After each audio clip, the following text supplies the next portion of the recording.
hit that record button. You got to continue.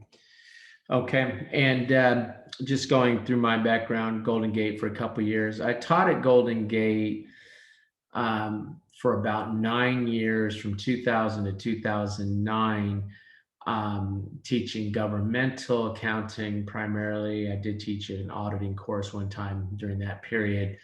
But I went to work on a project developing government CPE, continuing professional education classes. If you are a CPA in the state of California, you have to get 80 continuing professional education units every hours. Really, they're not units, they're not college units, but hours every 2 years. That's after you get your CPA. And if you're involved in government audits, the requirement is that 24 of those units be government related.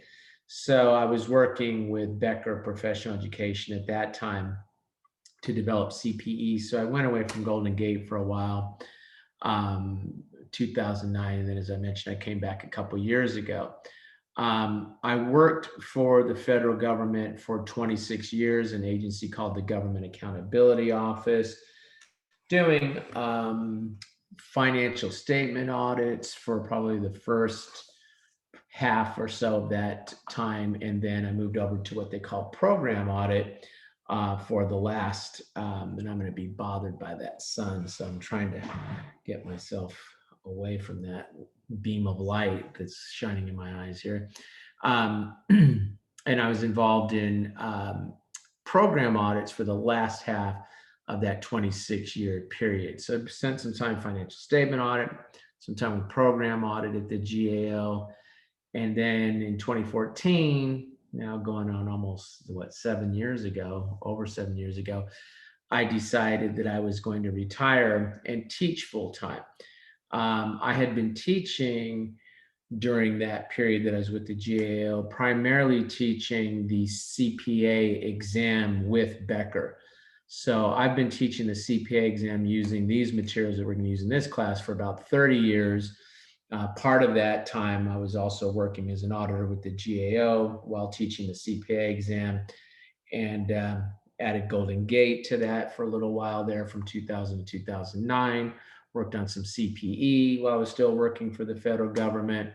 And then in 2014, I thought, I'm going to go ahead and retire from the federal government and teach full time. So I started teaching at San Francisco State, then San Jose State, then UC Berkeley. I taught at a couple of community colleges, and I taught at Stanford. So currently, along with my responsibilities at Golden Gate, I'm teaching at San Francisco State, San Jose State, and Stanford. So that's a little bit about my background. I took Becker a long time ago, passed all 4 parts of the CPA exam using the same program that you're using for this. And I'm a licensed active CPA, a test CPA in the state of California. Okay, so that's my background, just to give you a sense of where some of my experiences will be coming from.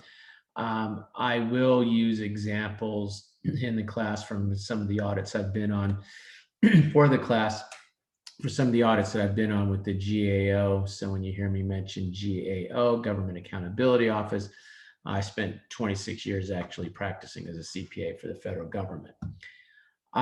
So with all that, I'm going to go ahead and call out a little bit and just kind of try to get a sense of where folks are at this point. And since we only have really 4 of us here, not counting myself and not counting my extra login as a student as my monitor, and we've got 4 folks here. And why don't we go ahead and start with Kristen and just sort of get a sense of what you're hoping to get out of the course, when you think you're going to graduate, when you might take the CPA exam. If you don't know, that's fine. That's part of what we're trying to accomplish here, is get you to start thinking about when you're going to take the exam. So my name is Kristen, and I'm probably a bit of a unique student. I'm actually in Alaska, and I graduated college 5 years ago. But my mom did her master's through Golden Gate, and this program popped up, and it sounded like a good opportunity for me. I've been trying to pass my exam since I graduated, and so far has not been successful. I've been studying during this busy season, and I'm actually going to sit for FAR on Saturday this week. So I'm hoping for a pass in that, but I'm really just looking at this program to help me, I don't know, hopefully become a CPA in the next year, since studying on my own hasn't been working. So excited for the opportunity and to get your feedback on how people usually schedule exams with these classes. Because I Okay. know currently I'm signed up for both the AUD and the BEC for the summer. Okay, well, why don't we, since you have that question, I don't see any reason to kind of not answer that right now. So what I'm going to do, just to help me along with some dates here, is go ahead and open up the syllabus. And forgive me if you see the syllabus and then it goes away and then it comes back, because I can't seem to do it right the first time. And I realized I left something out that I should have fixed, and then I have to take it down and put it back. So if it looks a little different from what you saw before, it's because I probably figured out a mistake. But for example, here's one right here. These are not our last and first day of classes. That was the last time I taught this, so I've got to fix that. And that sort of back and forth goes on sometime. It is Monday, Wednesdays, 5 to 8 via Zoom. You found the link.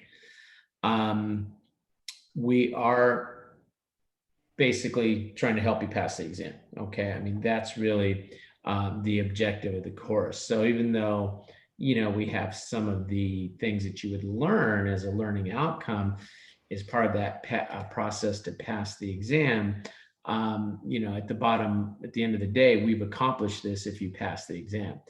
Course materials are the Becker materials. I'm going to talk about the version that we're going to start with in this class here in a second. We're unfortunately in one of those in-between stages where an update is coming to the material, but it's not available here at the start of the class. So we have to roll with what they have available now. And I'll talk to you a little bit more about that here in a couple minutes. Okay. Some information about resources. I'm going to let you read that on your own. Very generic things that you see in probably all your classes.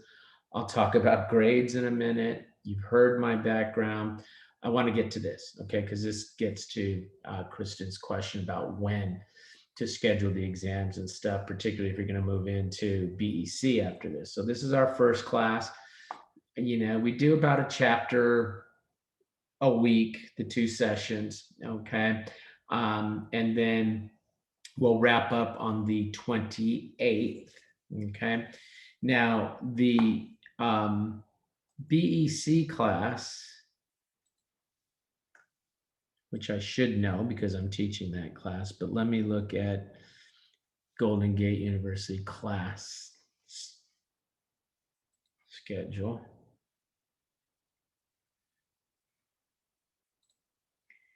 And that's going to be in summer term C. And let's just go ahead and put accounting. It should come up. I think it's the only class that's going to start in the C term, so it should be the only one that comes up. Okay, so there it is. And that's going to start June 30th. Now, the first class is always a session like this. So you won't need to worry, since you're here now already, about coming to class on June 30th. But I'm just looking at my calendar here. And if the class ends, what was the syllabus saying? June 28th. Okay. I would say you could take your exam, because our first meeting in BEC, where we'll actually be going over material, will not be the 30th. It will be July 5th. So you could take your exam. I don't know if the exam centers are open July 3rd, but you could take audit July 3rd, July 2nd, somewhere around there. Light off some fireworks on the 4th, and then come in and be ready to hit the ground running for the BEC material on July 5th. Now that does put you in a little bit of a crunch here, in that we're just sort of finishing things up and then you're running straight into the exam. So I will get some students that will ask me, and it's fine. They'll say, "Hey, John, I really would like another week to prepare myself before I take the exam. Is it okay if I miss like that July 5th and that July, say, 7th class?" And yeah, I'm okay with that. So that, because I record all the lectures, so you could extend that out to maybe that weekend of July 9th. And then, of course, over that weekend, that's a Friday. And then over that weekend, you'll hurry up and watch any of the recorded lectures to catch yourself up. And then you're back, in with the stream of the class as it's structured for BEC. And it'll be similar to this, about a chapter a week. So, kind of use your judgment, but I would say either the weekend of July 2nd or the weekend of the Friday, July 2nd, or Friday, July 9th would be good dates to target for taking the audit exam. Any question? Yeah, that sounds great. Thank you. Okay, yeah, sure. Okay, good. I'm going to go through the syllabus, so we'll hang tight on that. If there's no other questions, thank you, Kristen. Why don't we go with Travis? Yeah, I have a question. Oh, you said you're going with me, or because I do have Yeah. a question. Okay, good, perfect. You're up. Go for it. Okay. So my question was, isn't the audit exam changing effective July 1st? So shouldn't we try to take it before July 1st? It is all four parts of the exam are changing effective July 1st. So you could go in with the strategy of trying to take it before July 1st. I don't know that it's getting any harder before July 1st, but we are going to have the problem that we're going to be using the materials here at the very beginning, and then we're going to have to adjust ourselves for the July 1st. So yeah, you could try to take it, say, June 30th. That is a little bit of a problem, a little bit of a moving target for us.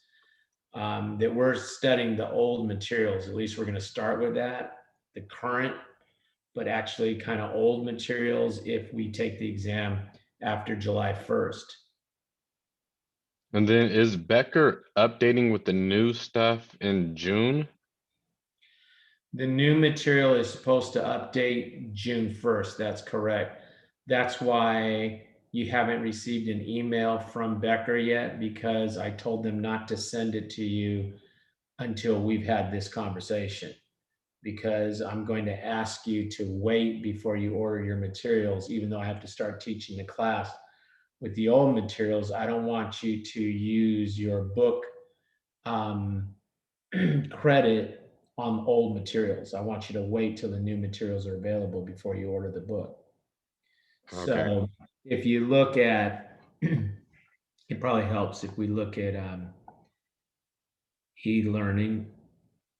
And if you look at e-learning,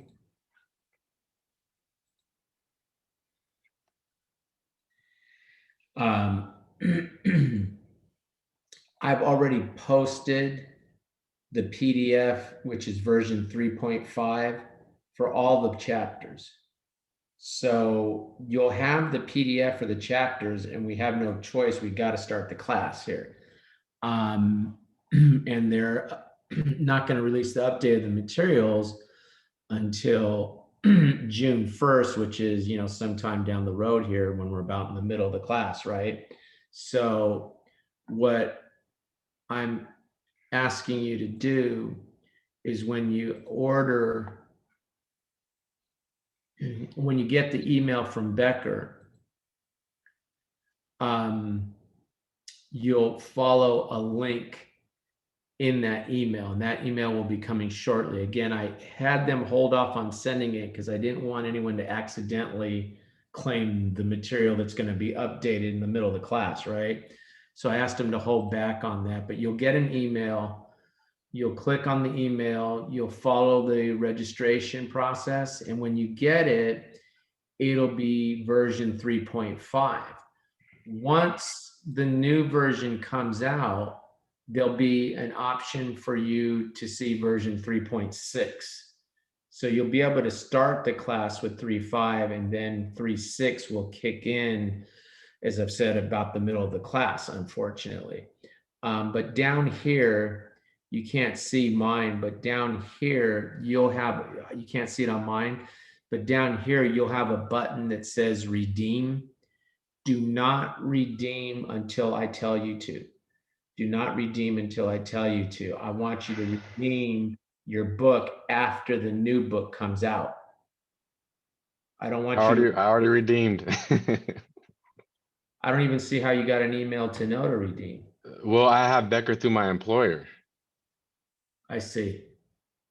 Okay, well, send me an email. I'll see if I can get you something to help you with that, okay? Okay, because I think I heard something like if you needed the new book, it's $25. Yeah, see me about that. Now, Okay. theoretically, okay, send me an email to remind me about this conversation. Okay. Theoretically, you could try to take your exam before June 30th. Unfortunately, we won't be done with the class, Right. so you could try to kind of jump, what's the word I want to say? Well, not jump the shark, but jump something sooner, because we'll be, let's see where we'll be at June 30th. At June 30th, okay. Well, we're done, right? But so I guess theoretically you jump straight from the class into the exam, June 30th, using all, and now I'm kind of seeing your question a little better. And because we're really done with chapter 6 a week in advance, right? Right. So you could be say, okay, I'm not going to do the final review. I'm going to take my exam June 30th, and then you're using all the volume 5, 3.5 stuff, and everything's. The only problem there is once the new material is available, I'm going to probably want to flip to the new material, but I don't think it's that. I'll be talking to you about what's different. Okay. So that you can kind of know, well, I'm going to tune out. The main thing, they make kind of a big deal out of what the change is. The main thing that's changing, if you're auditing somebody's payroll, basically, since most companies outsource their payroll and it's ADP is the big company now, because it's not contemplated that ADP is going to have to open their doors up to 50,000 auditors from companies that use their services. They have a service auditor that comes in and audits the systems, the control systems of ADP. And then as the CPA, you can take that audit that was done of ADP system and use that to cover yourselves in terms of obtaining an understanding of the internal control and seeing that those controls have been basically placed in operation, that they tested the controls. And so it's a question of that report versus a report where the service auditors just obtained an understanding, which only cover the obtaining the understanding part. So even though it looks like this really hard thing, because they call it SOC little 1, SOC little 2 is being the big change, the reality is it's not much of a big deal in terms of how those two different reports will be used. That's the main change that I remember. The rest of it is going to be maybe doing a little more with data analytics, as that's kind of a growing area. Other than that, I don't see that there's some really horrendous differences between the new and the old. So I think you'll be in good shape using the 3.5. And then we're going to be happy to talk about, hey, this isn't going to apply to you, but make sure you understand this change. I think you could successfully take it June 30th. And Christian, I guess that would go for you too, if you wanted to try to knock it out before the July changes. Okay, so but my next question, sorry, I got a couple questions, Sure. and that's related to this is I have not signed up at all for anything. So will I even have enough time to take it by June 30th? Because I think I heard it takes a few weeks. Yeah, let's look at that. So you can go to the State Board of Accountancy's website, California State Board of Accountancy. Okay. It's going to be different for Alaska, of course. Each state is different. Are you thinking California? Yeah, California. Okay, so if you come over here and you look, they have this sort of running update, and complete CPA exam applications received by April 20th have been processed. So this is May 10th. So if I'm doing my 3 math, weeks, 4 weeks. they're about 3 weeks. So potentially, if you applied today Mm-hmm. or tomorrow, homework assignment, Right. then theoretically, yeah, 3 weeks. So you could get close. The problem that starts to happen there, it's kind of like buying a ticket to the concert the night before the concert is harder, right? Than if you give yourself more time, you're getting it a month in advance. If Mm-hmm. that makes sense, because you're going to be creeping right up to the time that you want to take the exam is when you'll finally have your notice to schedule. Mm-hmm. And for example, I have a student that just finished 377, the FAR part. She's taking she had to go to Stockton, she said, to take her FAR exam. So I'm not only sympathetic with the fact that she, has to drive an hour. She had to go to the city of Stockton. Anybody here? Yeah. My dad lived in Stockton for some time, and so we always used to joke about Stockton. But so you might have to do something like that if you were determined to take it June 30th, if you couldn't get a more local venue to take the exam. But I'll talk about the registration process, but you absolutely want to get on that soon for everyone, right? Because again, the objective of this class is to take and pass the exam. So far, I have not given anything less than an A in this class because I'm watching my students, I'm seeing they're doing their homework, I'm seeing that they're working towards matriculating towards being able to take their exam. But that A, sounds like, oh, wow, John's doing me a favor. Wow, he's giving me an A. I'm getting 3 units of A on my transcript, but I'm also putting some pressure on you because now you got an A in a CPA prep class and it gets a little harder to sit in front of a potential employer and they say, oh, I see you got an A in your CPA prep class, so you must have passed, right? Well, no. Then all of a sudden the employer is like, well, what's up? I mean, are you someone that doesn't follow through on things? And you don't want to start answering those questions. So the Lord giveth, the Lord taketh away. And that if you, get the A, now it's incumbent on you to pass the exam. So anyway, so you want to register and take the exam and of course pass it. Anything else? These are all good questions. So Yeah, those are my main questions that I want to get out ASAP. So I appreciate it. I feel like I can still, I mean, that was my game plan going in, was just to take this course and then knock out audit. That's the reason why I signed up for this because it's 8 weeks, and I feel like that's a good time frame, and that'll give me a good schedule to go off of. This is going to be my first CPA exam. Yeah, I would think that you're going to feel pretty comfortable around that time, June 30th, where Hmm. you could pull that off because, we'll be substantially through the material by then. It's just that you don't quite have that the way I like to coach my students to take the exam is finish the class, a week in between, roll into that exam, the week in between. And I, it's kind of flying in the face of the way we have the schedule set up to a large extent. Hmm. BEC starts right there, right?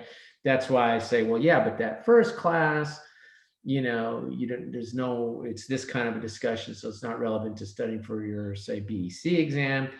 And then I record the classes so you could catch up that weekend and you could do it that way if you're trying to say knock out audit before BEC's really got going in earnest.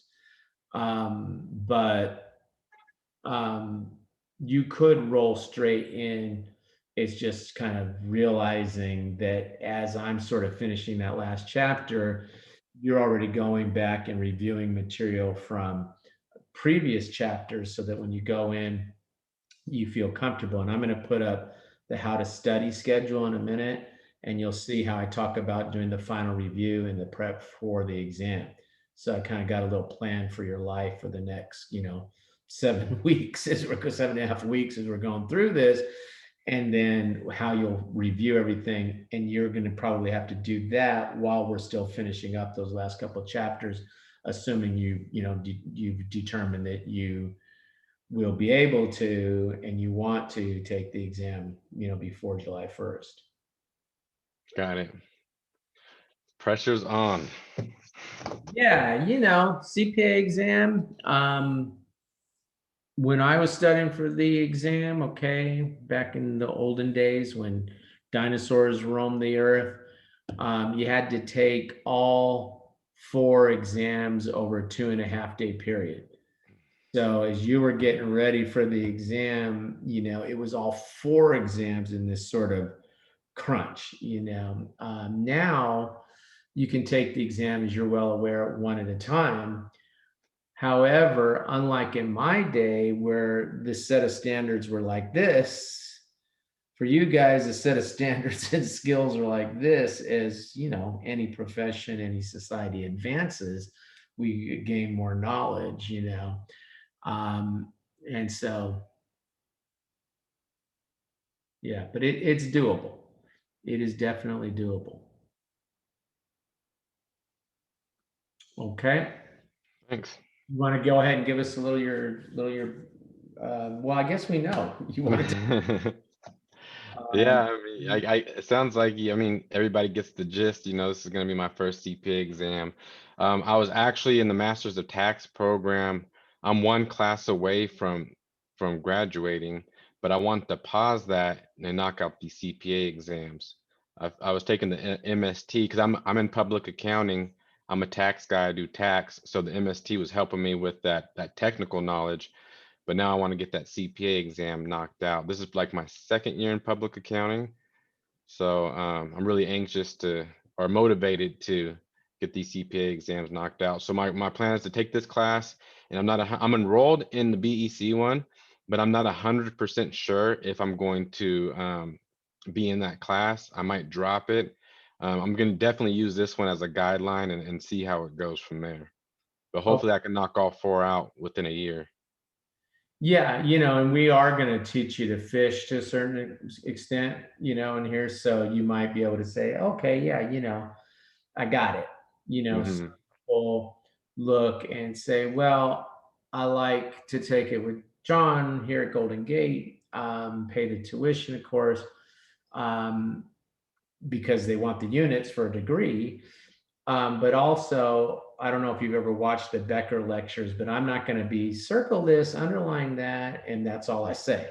I'm Hmm. going to be talking to you about what it means, what they're getting at, that kind of thing. And some people like that kind of a guidance, but some folks will say, oh, okay.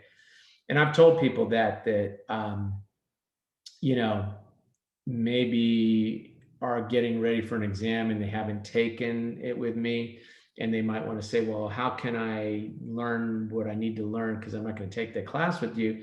And I say, hey, by analogy, you see the things that I'm talking about, and then you can kind of start to get the feel of this is the way to look at the material, not so much from the standpoint of an educational standpoint, is more from the standpoint of passing the exam. So Got it. okay, excellent. So I see Matthew is next on my screen. If you're saying, why isn't he not calling me? I'm next on the screen. I think they do different things with this. So, hi, Matthew. Hi, no problem. Yeah, my name's Matthew. I am just getting into my master's program here. I just finished my bachelor's program in business last term. I don't have any practical experience with accounting as of yet, but I'm in these classes. I've had a long-term goal of getting my CPA. I'm also in your 211 class. I was told that I could take them consecutively, but I was kind of wondering if you would advise that, or if I should drop this and try to wait until later. I would say you're, how can I put it? When I was in college, what I used to do, for example, I was taking an ecology class, and in the ecology class, they had us go to a sewage treatment plant. And then I had to do a speech in my speech class. So since I had to write something up about my this visit to the sewage treatment plant, I also made that my speech in my speech class. And the speech teacher kept saying, I don't know that sewage treatment plant is like a very, good subject. But afterwards, I got an A in both classes because I knew the sewage treatment plant stuff very well. And my teacher said, I didn't think anyone could make it sound interesting, and somehow you did. So if you can kind of, you're going to be in that position where you're going to be able to leverage off of what you learn here for the other class, because there is overlap. This is more of a review. And so some of the things that you've learned in the auditing class, you're going to see reviewed here. That class is all online. So you'll see the lectures. I'll have the lectures posted up there, and so you'll watch those lectures. But you're going to be seeing a lot of that material in this class also. Okay, that helps. Yeah, so I think you'll be fine, basically, is what I'm trying to say. Are you eligible to sit for the exam?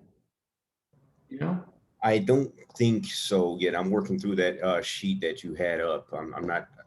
I think I can sit. I can't actually get licensed yet. No, sit for the exam. Yeah. I think I have enough credits to sit for it. I definitely have 24. I definitely have the business knocked out. I'm not sure if like some of my like 1A accounting and stuff like that will count towards my. Yeah, it counts. Let me find that real quick. Get back. I got too many windows open, which is usually the case. Right. Where's my class? Right here. Okay. And Matthew, what you're talking about is this thing right here. Yes. The hour worksheet. Again, this is relevant to California. And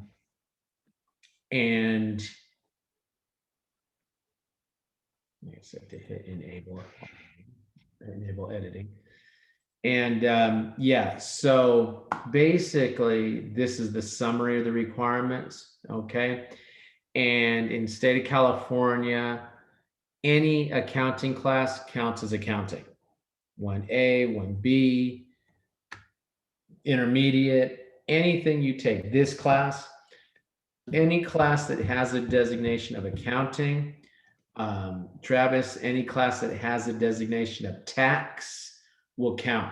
Sometimes students look at this and they say, oh, okay, I have to have so many of these classes. No, you could go and take introductory to accounting 8 times 3 units each, as long as you take them at different institutions, that would count as 24 accounting.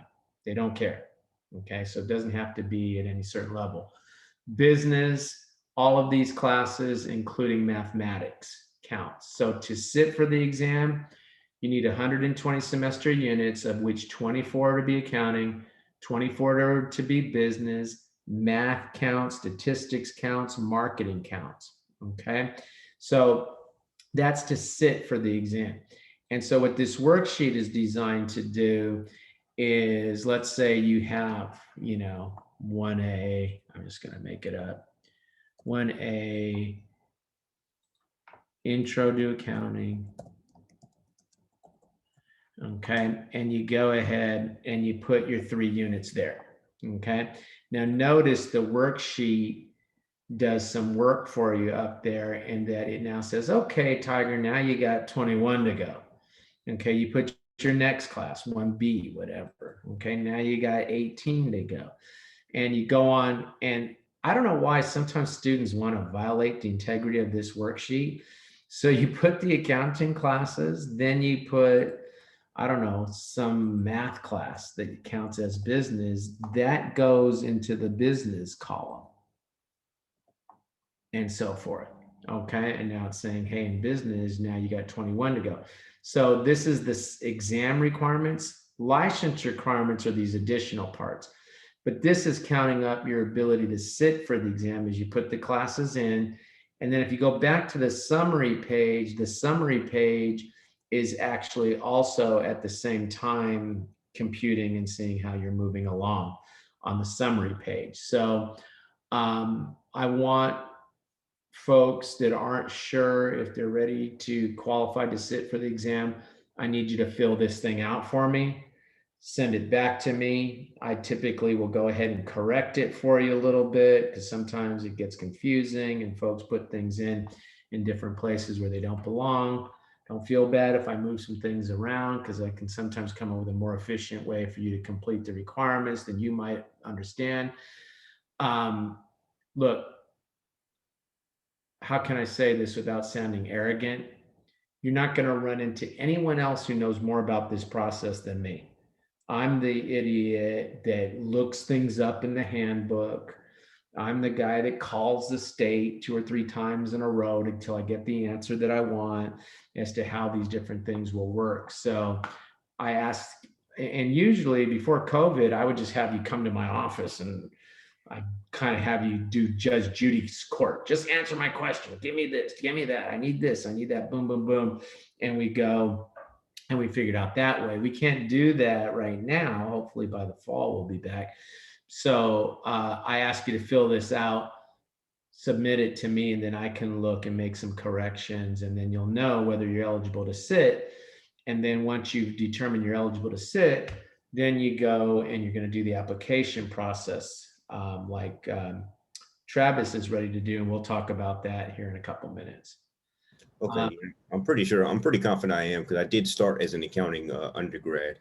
I had to switch to the last minute, so I'm pretty sure I got all those things. Okay, yeah, community college counts, Golden Gate. You could even count advanced placement units as long as they call it out as an accounting class on your college transcript. If they don't, you can use it to help you meet the 120, 150 unit requirement, but you can't use it in one of the categories. So if you look, there's 24 accounting, 24 business, and then for licensure, you need 30 more units. That's where they come up with what you hear, the 150, the 120 to sit plus 30 more. That's how it gets to 150. And like you were indicating, the units for licensure, it's 30 more units, of which, and they tell us 20 have to be accounting. But when you read the smaller print here, actually, of those 20 units, only 6 are actual accounting units, 14 can be business. So if you look at the big picture for licensure, what we really need are 30 accounting, 24 plus 6, 38 business, 24 plus 14. If you've got that, you're good for licensure. And of course, a total of 150. Now, you said you're going for your master's, and if you're going for your master's, then the state, California, is saying, hey, don't worry about getting any more accounting units. Use all of your accounting and all your business units to meet the sitting requirements. Will automatically deem that you have met the additional 20 accounting units. Okay, so that's what that is saying right here. Where is it? Where does they I call think it? you're right there. It's by the orange zeros. Yeah, right there. Yeah, right. Completion of masters, right. Means you've automatically met it. And then you do still need to get the 10 ethics units for licensure. So the 20 accounting would be waived if you have a master's. But you still need the 10 ethics, and everybody has to have accounting 302 here at Golden Gate. That's the accounting ethics class. When I came, I asked them to put that in the undergraduate program, and they did. So if you've taken the undergraduate program for accounting, you have that class because you have to have it to complete the program. But everyone has to have a 3-unit accountant's professional responsibilities class, and then you can make up the remaining 7 to bring yourself to a total of 10 by taking any classes that have these words in them. If they have these words, and they're pretty liberal now. Before it was they have to have those exact words, and nobody knew what that meant. And the reality has been, now that they've implemented this policy, that they're pretty liberal. In fact, they mention that you can have an auditing class, and they don't put any stipulation on this tip sheet from the state. This comes from the state. They don't put any stipulation on here that only 1 unit of the auditing class will count, because they're taking all 3 units. And I explained to the state board, but the law, the Accountancy Act says only 1 unit will count towards that. So you need to have the law changed, or you should update your tip sheet. And the person at the State Board of Accountancy that I was talking to said, would you like to speak to my supervisor? And I was like, no, I'm just telling you, that you should follow the law, because I was an auditor of government entities for a long time, and my brain tends to work that way, of expecting them to follow the law. So this tip sheet is really what they go by, and they're pretty liberal as to how they count the words that count, the classes that contain these words that will count towards the requirement. Okay, so more than you asked, but I think that's a little bit helpful to go through that. And again, this little worksheet I think is pretty neat, because the colors change as you go along and stuff.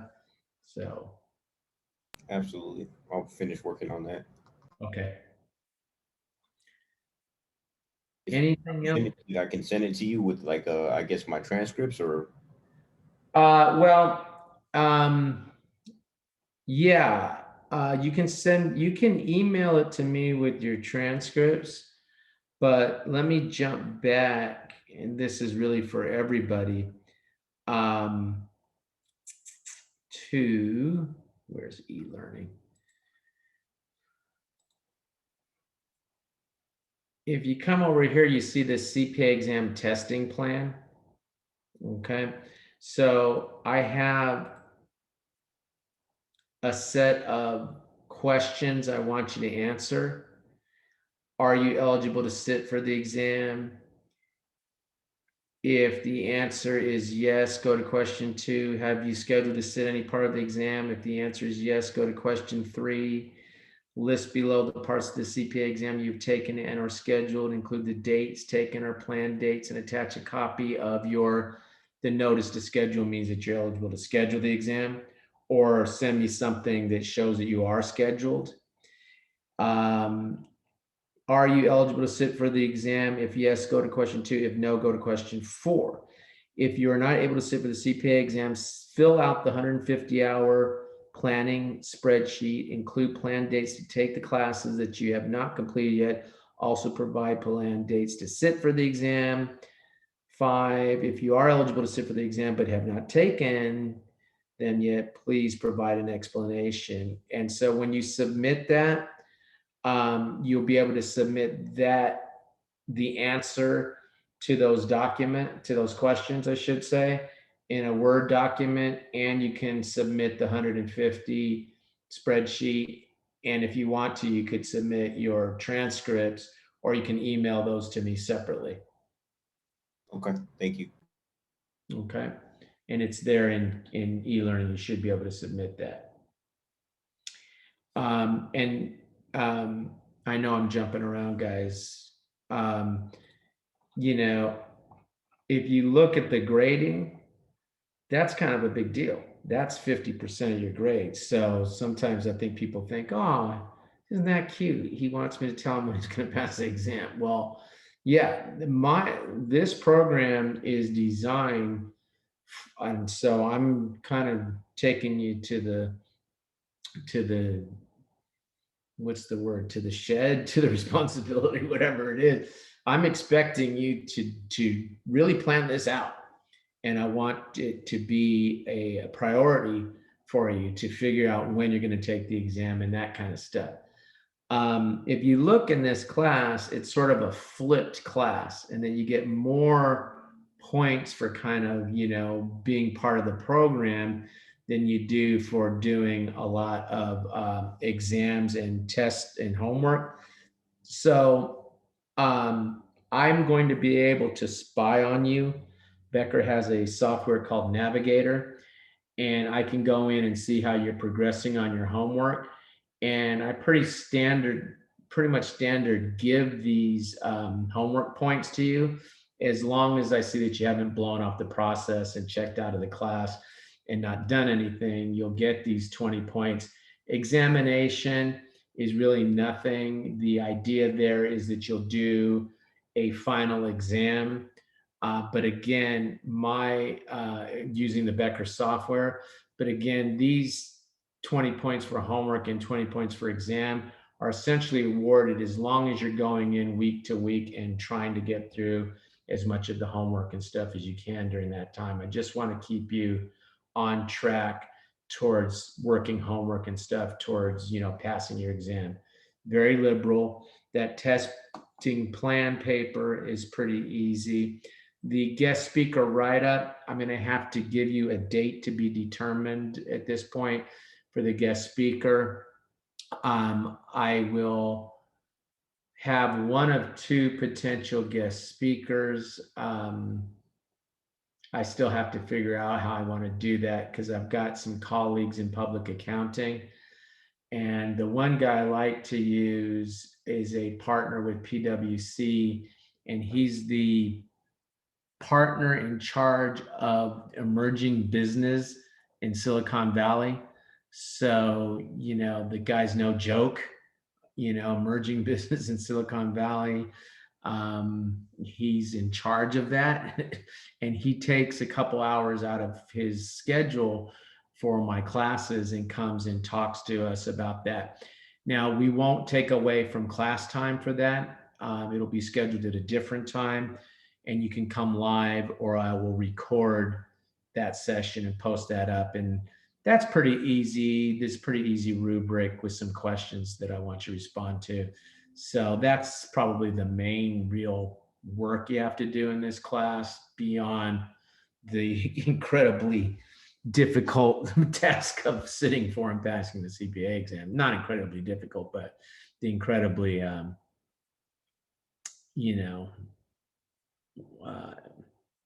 challenging process of getting yourself ready to sit for the exam. Okay. Like I said, I don't think I've given anything lower than an A in this class. You kind of, do the things that I'm asking you to, getting yourself ready and stuff for the exam. I see you moving along to that. I'm giving you an A, and you say, oh, okay, cool. Yeah, but now that's pressure on you to actually pass the exam. Okay. Okay, anything else, Matthew? No, that's really all I had. Okay, good. And did you say you're in the master's program now? Yes, I am now. So that's the MSA DA? Yes, sir. Okay, good. So the 4 classes that get you through the exam, count towards the 12 units towards your master's. You know that, right? Yep, I see that. That's part of the concentration thing. Yeah, so I think that's a pretty good deal. What I like about this program, it's kind of got a Swiss Army knife component to it in that you can use the last 12 units towards your bachelor's. You can use the 12 units to be the go that are the last 12 units towards your bachelor's. At the same time, these classes count as the first 12 units towards your master's, or you could do like um, Travis and Christian are, which is, hey, I want to get through a part of the exam. I'm going to take it that way. If you don't already have units towards your master's, then you can start to compile them that way. The other thing that's good about this program is sometimes you get folks that are maybe a few units short of being able to sit for the exam. So they could prepare for the exam while they're finishing up requirements to sit and or get their license. So I'm kind of proud of the way this thing is designed anyway.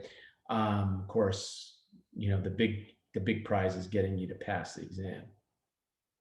Got you. Yeah, I actually did have one other question, if it's okay. Yeah, sure. A while back, you held like a CPA game changer thing, and I had asked you for VA students, is the Becker, do we get the VA somehow to pay for the Becker materials? Is it just part of the tuition, or how does it end up working out? Do you know? You can use your VA benefit to pay the material fee of $1,400. But I'm not the guy to give you the details on that. That's a Rocco Lamana question. But my understanding is yes, material fees, your VA benefit will be applied. Okay, yeah, I can talk to the VA people, and then that gentleman you spoke of too. Rocco Lamana, David Lamana. He's the guy that, like I'm telling you, you're not going to talk to someone who knows more about the CPA licensing process. He points out things to me. I'll be like, well, why can't we do this? We can't because, and he's got all the back room reasons down. And so he's the ideal guy to talk to. Awesome, thank you. Yeah.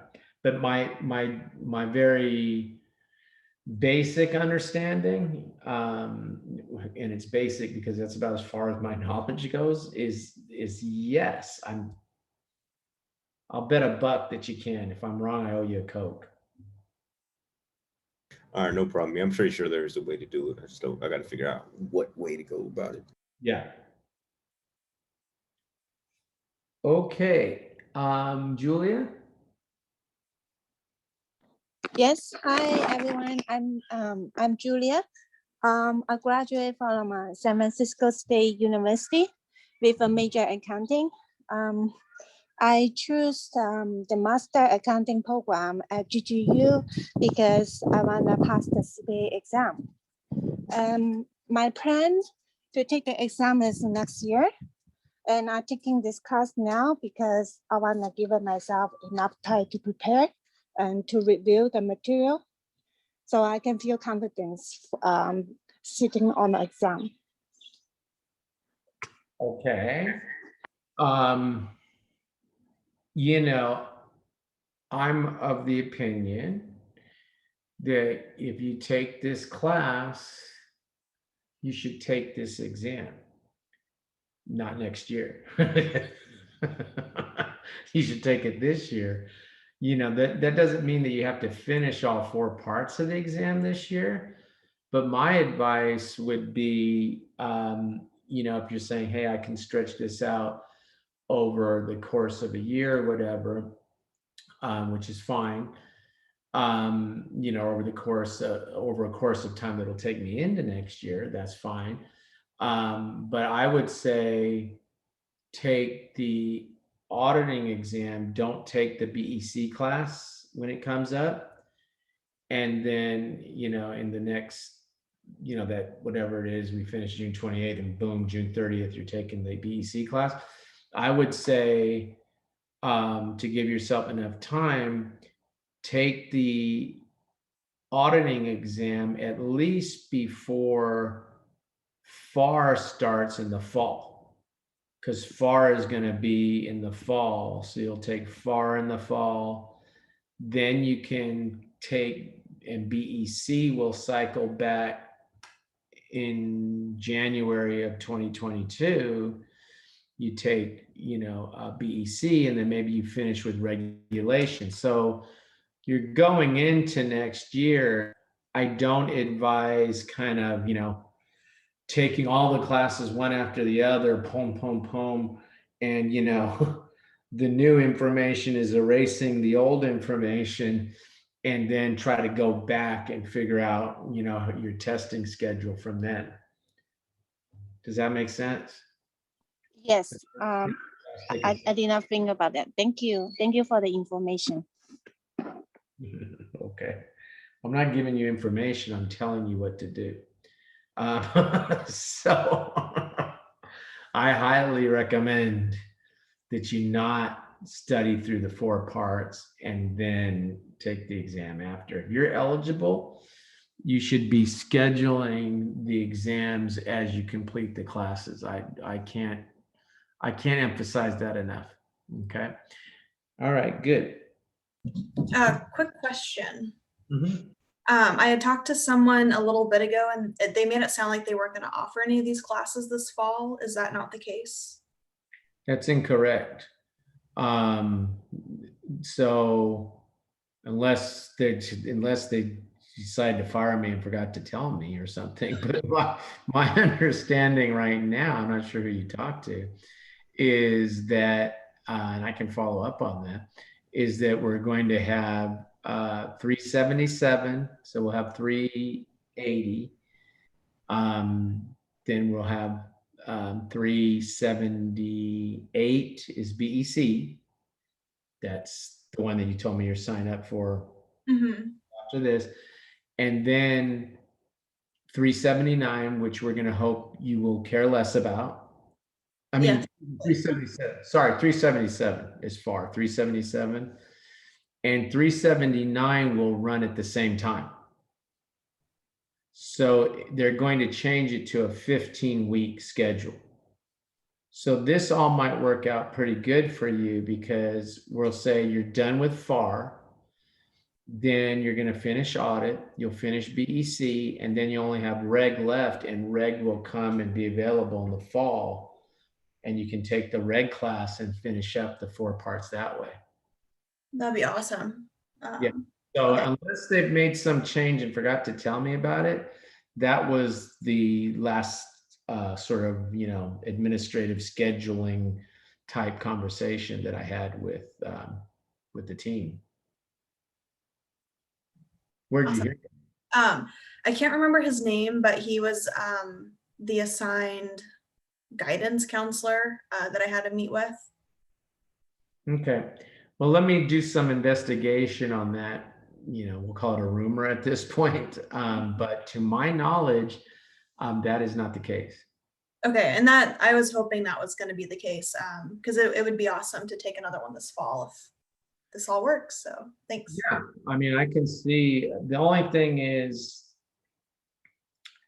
they're trying this 15-week thing. The jury's out on whether extending this over 15 weeks makes sense, as opposed to the, like Travis was saying, he liked the 7.5-week chunk. And I think that's kind of the feeling of students, but the folks want to, not me, but some of the folks feel we should try to stretch it over 15 weeks. The idea there being that if it's over 15 weeks, we give you more time between the classes to do your homework and come back. But by the same token, you know, getting ready for the CPA exams more akin to taking a Band-Aid off than it is drinking a milkshake. You know, milkshake, you want to try to make it last, right? Whereas Band-Aid, right? So but they want to try that. Okay. So I'll let you know if I find out anything else. Yeah, that'd be great. But right now, that's the plan. I think it's going to be on Thursday nights. The reg class. No, not Thursday nights. Any night but Thursday, because the FAR is going to run concurrently with the reg, and I know reg is. I've already told them I want to do that on Tuesday nights. Okay, well, good to have met everyone. I think I have gone through the syllabus to a large extent through our discussion. Course material, please do not order anything until I tell you to. For now, all of the material that we'll be going through in class is already up on e-learning. Let me go back. Okay. So what'll happen is starting next time, okay, we will go ahead and we will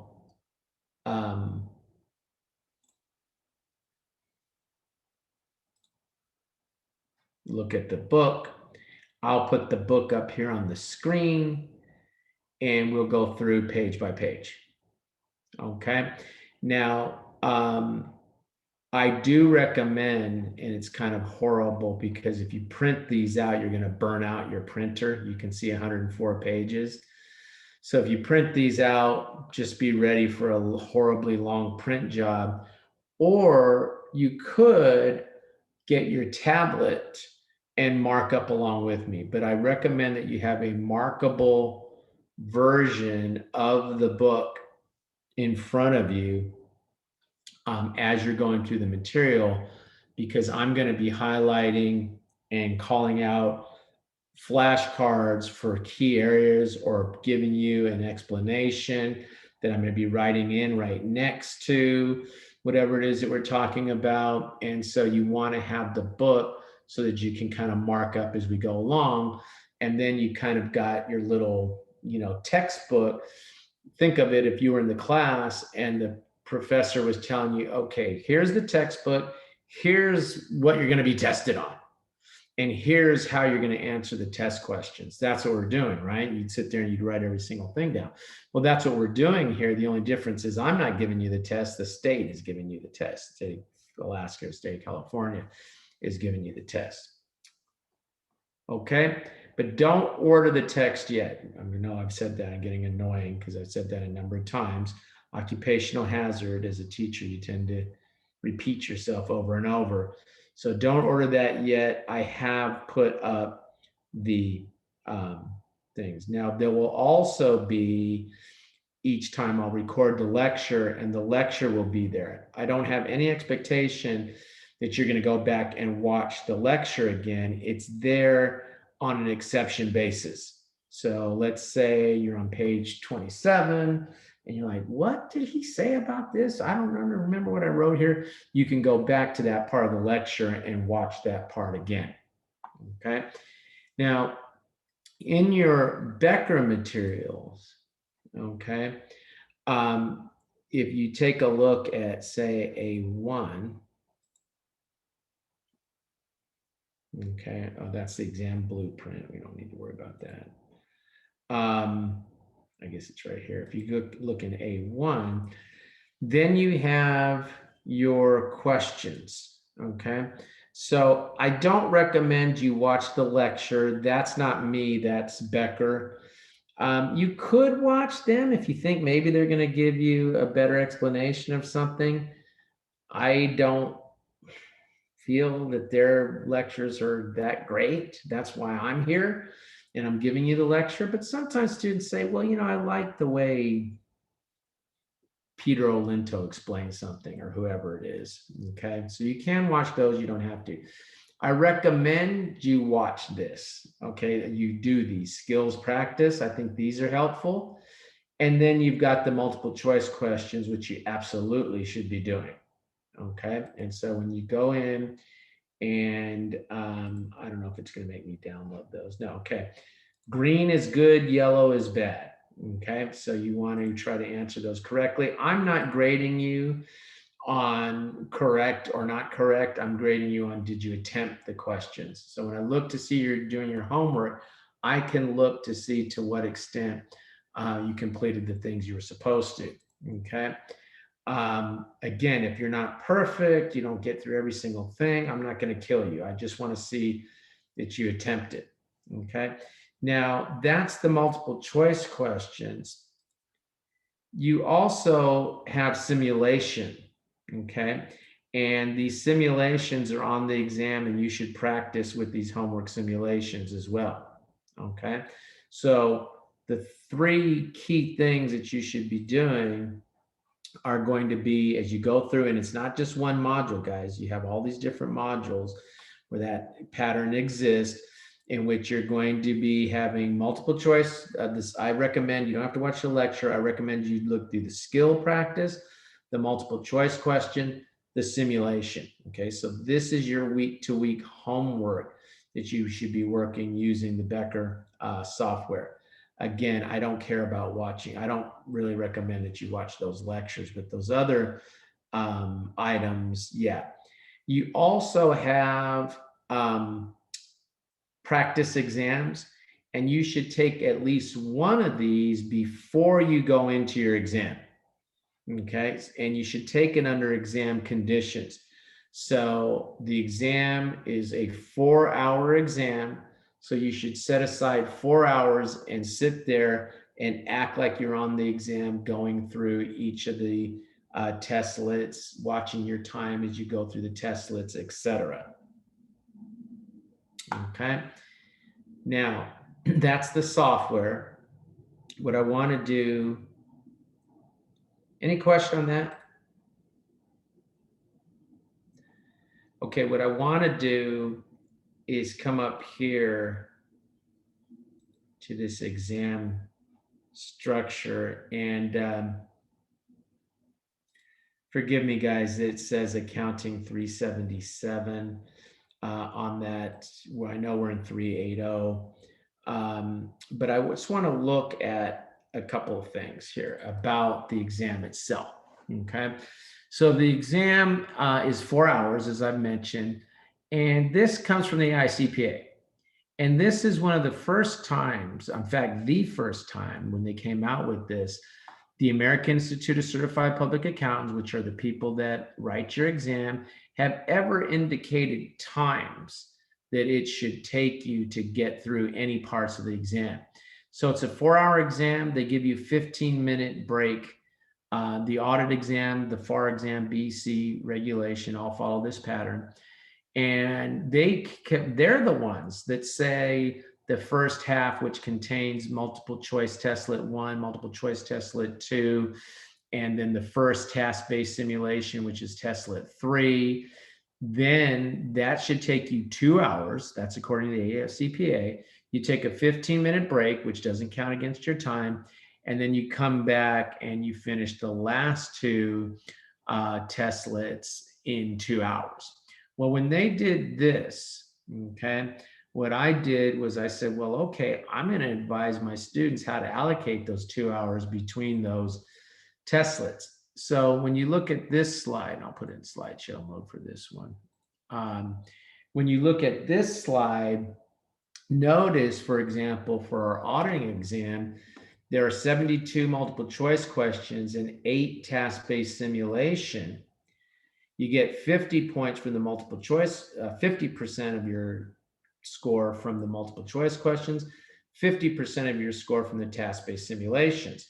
When you look, that first half of the exam where they told us they take 2 hours, they're suggesting that we take 2 hours to work 72 multiple choice questions, and that first task-based simulation testlet, which contains 2 task-based simulations. And then task-based simulation testlets 4 and 5 each contain 3 test-based simulations. Okay, So what I did was I took those two slides, the time plus the amount of questions, and I created this that says, okay, this is how much time then you should take per testlet. And you look, I'm saying take 40 minutes for the first testlet, 45 minutes for the second testlet. And you say, well, why would you tell me to do that, John? Why shouldn't I just split that time 45, 45 since they both contain 36 multiple choice questions? And the answer is that the exam is what they call multi-stage format testing. By that, they give you a medium difficult testlet for your first testlet. And if you do well, you submit that for grading. And if you do well, it'll grade you right there. It's not going to give you any feedback at that point, but it'll grade you at that point in time. And your feedback will be a harder next testlet. So the exam will get tougher as you go along as you do good. Now, sometimes students say, well, I'm just going to blow a few questions on purpose then, so my exam is easy. No, can't do that, okay? Because they give you more points for the more difficult questions as you go along. So you need to think about that in allocating your time. So notice what I've done here is I give you a little more time for that next multiple choice testlet. Then there comes that first task-based simulation testlet number 3. There's 2 task-based simulation in there. Take your 30 minutes to do those, 15 minutes each. Then you go ahead, you take your break, you come back, you do the 3 testlets that are in that last, second to last task-based simulation testlet. You do those 3, giving yourself about 20 minutes each. And I have you leave a little bit of extra time at the end for that third testlet, which, by the way, on BEC consists of 3 written communication requirements. Question? I have a question. Does the exam allow to bring any notes? No. No. That's what I tell students in accounting 1A. They'll say, oh, Professor, Accounting 100 at San Francisco State, Professor, can we bring in a cheat sheet? And I say, no, because accounting is traditionally a profession that doesn't allow cheat sheet. So I start you out in the very beginning, not letting you, because I know the day is coming that you are going to have to take a closed book exam, and that's that CPA exam. No notes. Now, they will give you scratch paper. They give you scratch paper. I think they give you 2 pieces, 2 sides each piece, for a total of 4 sides of scratch paper. When you run out, you have to raise your hand and say, please, may I have some more scratch paper? And they'll bring you some more because they're watching you on camera. But yeah, I mean, they're even as picky as not only not letting you have notes, you can't have, they even say you can't be wearing jewelry. I mean, it's really restrictive as to what you can do. I think if you bring a jacket and you're wearing a sweater when you come in and you start getting hot, you want to take the sweater off? No, they won't let you. You got to sit there and sweat and wait to take a break to take the sweater off and place it in your locker. So no, it's just your brain. You know, if you need glasses, okay, they give you the on-screen calculator, so you can use the computer's calculator. They give you a mouse, and you got to go to town on your exam, much like what you would be practicing in that practice exam I showed you. Okay. Okay, thanks. Mm-hmm. Okay, good. This is the nature of questions that you will see in the various parts of the exam. Okay, but you can see multiple choice. Written communication is only on BEC. And then they have things where they ask you to actually do analysis. And evaluation is only done on the auditing exam at this time. And that level of testing only comes in the task-based simulation. So the multiple choice questions are remembering, understanding, application, task-based simulation, get into application analysis, and on the auditing exam, evaluation. And then written communication is only tested in BEC. Okay, I'm not going to go through all the nature of stuff that'll be, because we're going to be diving into that starting Wednesday anyway for audit, and you can look at this on your own to see the nature of what they ask you. Regulation, I will say, is 40% business law, and it's all federal tax, federal law. They do not test state taxes or state laws at all on the exam. Okay, application process. Okay, and Travis, you can see, I guess I'm about right in that 3 to 4 week time frame from the time that you submit your application to where you're receiving the approval. Once you receive the approval, you have 1 year to select at least one exam. Otherwise, that approval expires and you have to reapply. It costs $100 to apply. Okay. And then once you receive your payment coupon, okay, then you have 90 days to pay your fees. Be careful. Make sure that if you're going to select more than one exam part, that you do that at the time that you pay these fees, because if you pay the fee and you don't select more than one exam, then they make you pay a $50 fee to start the application process over again so that you can get your next part that you wanted to take. So if you think you can figure out when you're going to take, and that's why I'm asking you to figure out the dates and stuff that you're going to take your exams, because you could avoid having to pay a new application fee, or at least the $50 application fee 4 times if you tried to schedule each exam one at a time. So if you can schedule 2, 3, 4 exams, but also be careful that if you schedule all your exams, okay, you only have 9 months to take the exams covered by your NTS, your notice to schedule.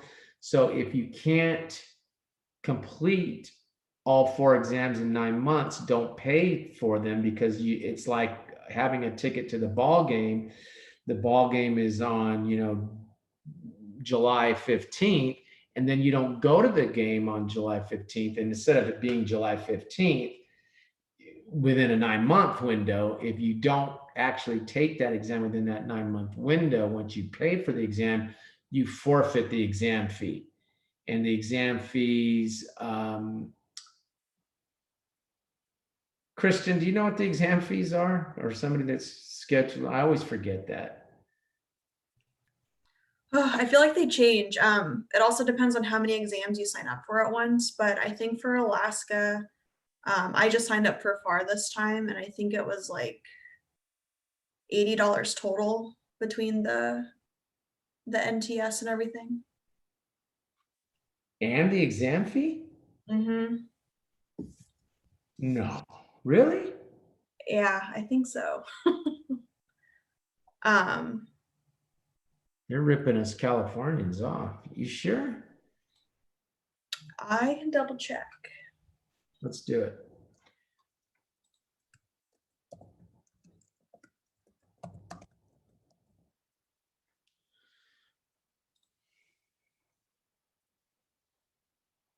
Huh. Pretty cool. Golden Gate University came up first. I guess because they know who's looking here. The application fee,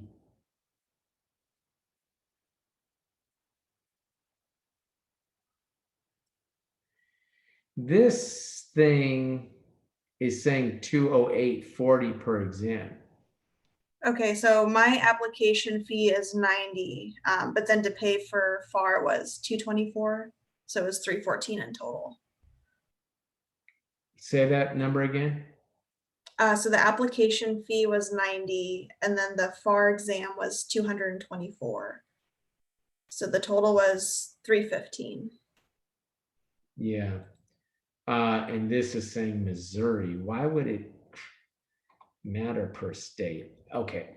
Anyway, yeah, registration fees are about $100 per, well, for California, I'm telling you, it's $100. Okay.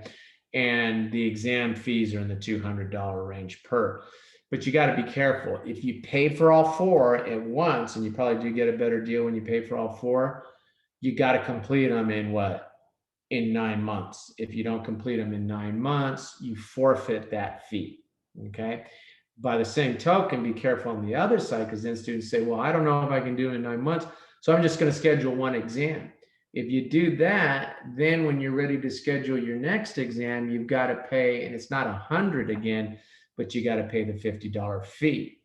Now, when you reapply because you want to add one or more sections, and it's $50, it costs you the 50, but it doesn't take the 3 to 4 weeks. I've seen things on Facebook and stuff where they say, oh, it's going to take just as long, and it does not. It is much faster when you reapply than the first time you take it. First time you're setting it up, it's this 3 to 4 weeks. After that, it gets to be much faster. Okay.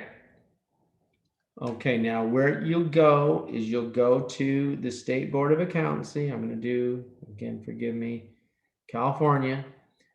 Okay, and you come over and you see licensees, and you can see some different things here, or I'm sorry, applicants. Okay, and see my exam application account. That's where you'll start. And you guys have been around longer than me in terms of, well, you haven't been around longer than me, but you've been dealing with websites and computers more a larger percentage of your life than I have. Okay. And so it's not difficult for you to follow and do the things they ask you to do. You got to send them $100 check. And once you send them the check, then everything else after that is online. Okay. But just follow the requirements, and do me a favor, put down as your school when they ask you that question, put down Golden Gate University as your school. Maybe you studied with other schools and stuff. I'm trying to, part of my job is to obtain passing information from the National Association of State Board of Accountancy. And that passing information is called out by school. And that's a good way for me and GGU to track how this program is working and what we maybe need to do to continue to bring those pass rates up. Question? Okay, again, I encourage you to do this sooner rather than later, guys. This is not dip the toe in the water kind of thing. Let me see if this is going to be any fun. This is really about, getting through this process and passing the exam. Question? I'm going to stop there with this little part of the presentation unless there's a question. Okay, much of these resources, again, they're a little bit California centric, but are on, where's my e-learning? Where'd my e-learning go? Where's my e-learning? Right here. Okay, I've posted a great deal of this stuff that I've been showing you is right here. Okay. Question.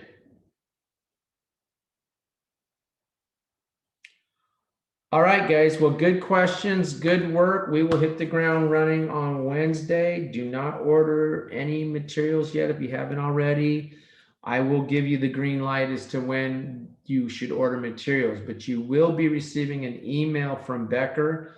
So you can establish your account with Becker so you can start working your homework. But where it says redeem down there, don't redeem your stuff yet, unless you're absolutely sure you're going to be taking that exam before July 1st, then it's okay, I guess, because you'll be studying the 3.5 material and you'll take your exam under 3.5 requirements. Otherwise, I highly recommend that you wait so that you got a book that's got the stuff that's going to be being tested in July, which I think most of my students, that's going to be the case. Question? So between now and Wednesday, oh, am I still on mute? Can you hear me? Yeah, I can hear you. Okay, so between now and Wednesday, which homework should we do? Register. Okay, Register for the exam. all right, I'll do Start that that then. registration process. All right, Yeah, that's a good step, good set of stuff to do.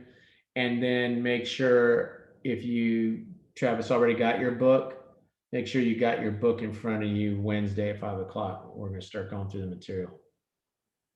okay. So you usually don't want us to like, or have us read a few pages before then? Okay. You know, it'd be okay if you had time, okay? But the reality is that you're going to be spending most of that time busting through all those multiple choice questions and the simulations and stuff that I showed you. Mm-hmm. You know, that comes first before any pre-reading. If somehow, which I'm glad you said that. This how to study guide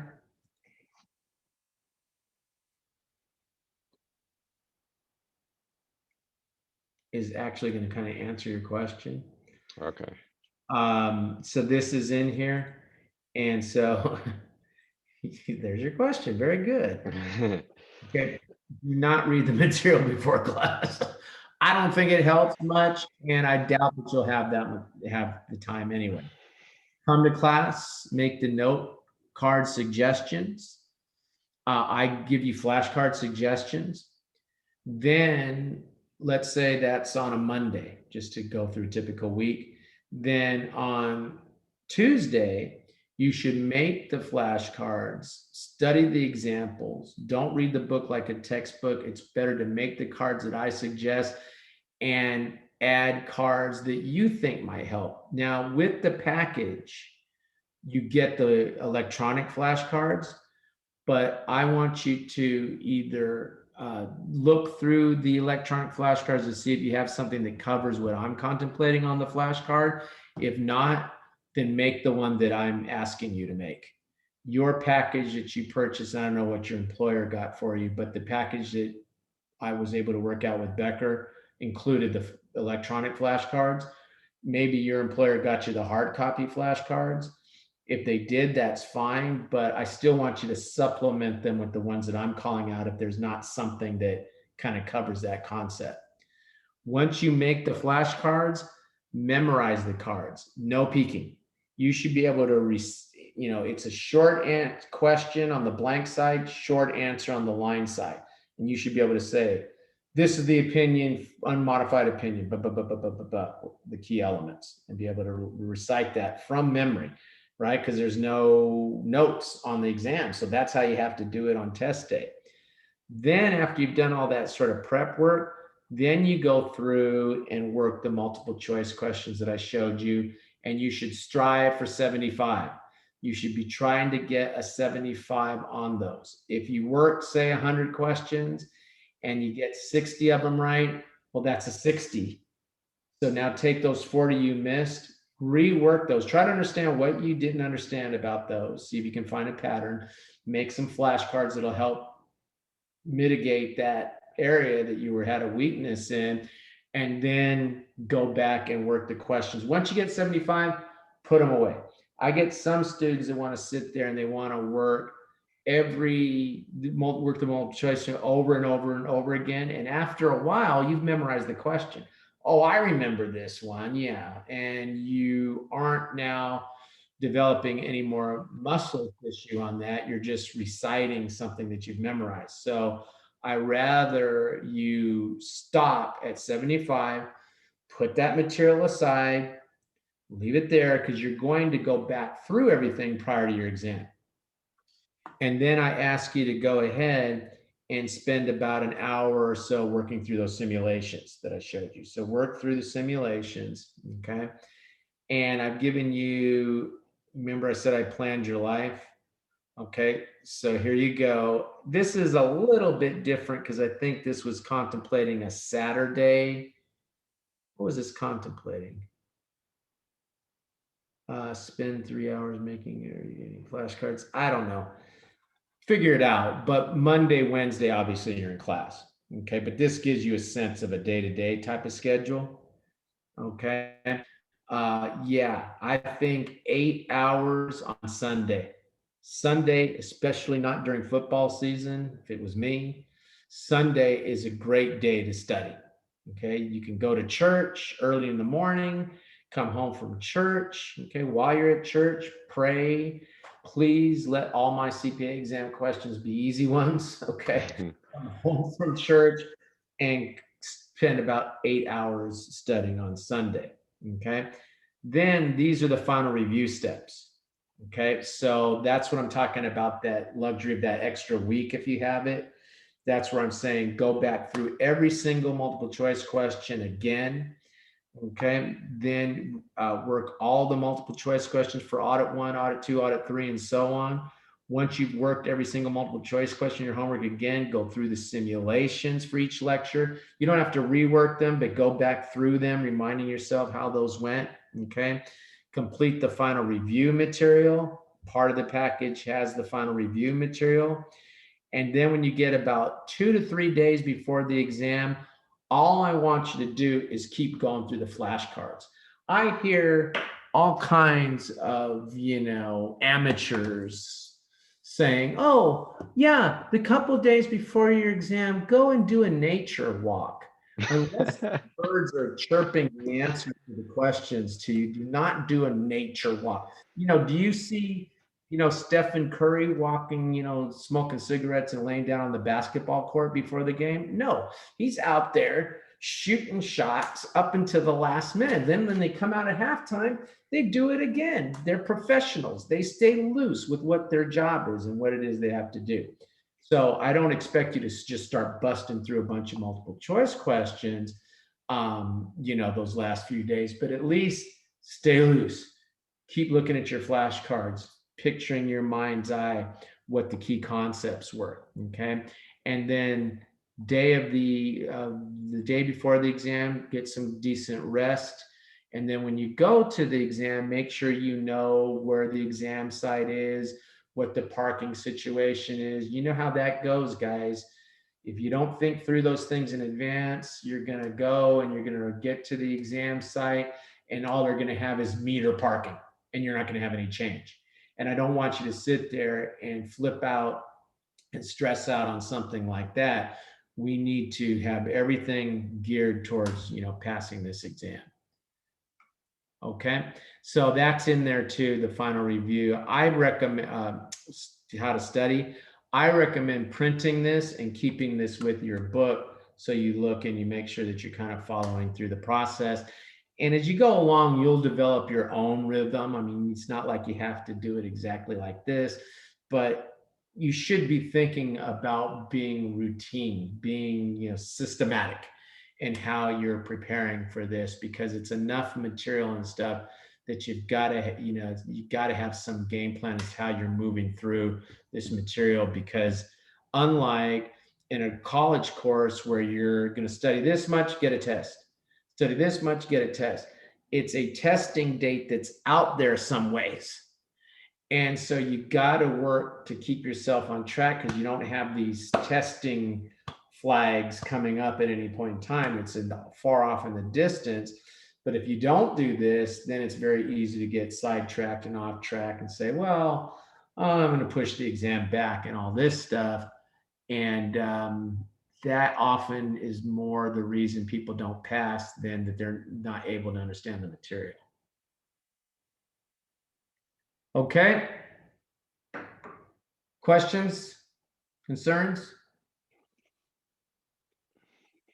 All right, guys, good questions, good discussion. I enjoyed it. I will see you on Wednesday, and we're gonna, start knocking out, talking about audit opinions on Wednesday. We're gonna talk about some basic things, but the big thing on Wednesday is going to be the audit opinions. All right.